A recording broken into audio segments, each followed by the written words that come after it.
Hi, I'm Jason Driscoll from the United States. Hello everyone, my name is Yuan Shu. I come from Tsinghua University and I'm major in English. Hello everyone, my name is Wang Yinan and I'm also an English major student from THU. For today's Skills Power Station, we're going to be talking about poster presentations.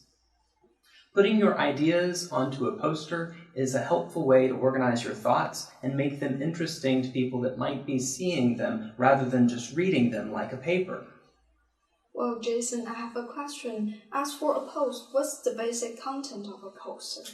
For a poster, you should include the title and the author, the basic content like an introduction, the body as you would have in a paper, and some sort of conclusion. And then you also want to include some sort of references and visual aids that will make your poster look more interesting. Okay. But Jason, how to make your poster distinct enough to attract more people?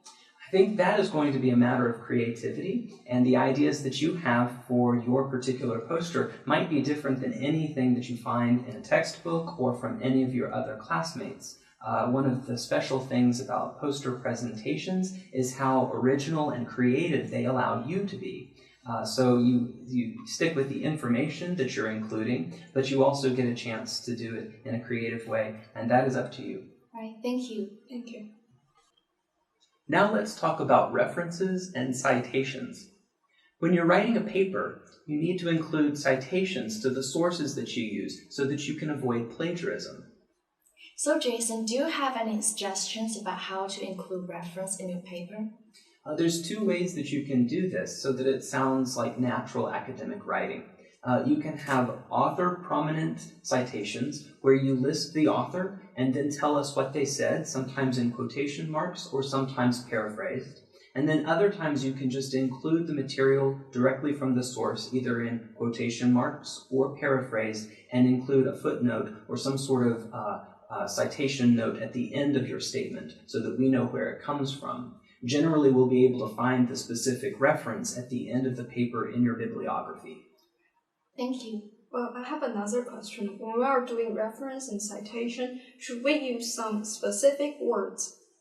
Yes, this is called reporting verbs. And reporting verbs are going to help you make your citation appear so much stronger because the information that you're giving, it gets boring if you just say, Shakespeare said, Shakespeare said, Shakespeare said, and you say the word said so many times. But there are other words that you can use to make it stronger. For instance, reported or stated or argued. Some of these words will be a larger vocabulary that can give a little bit more context to how you're presenting this information, and it can make it sound much stronger.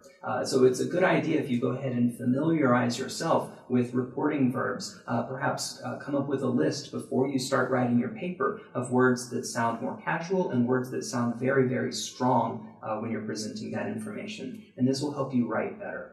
Okay, thank you.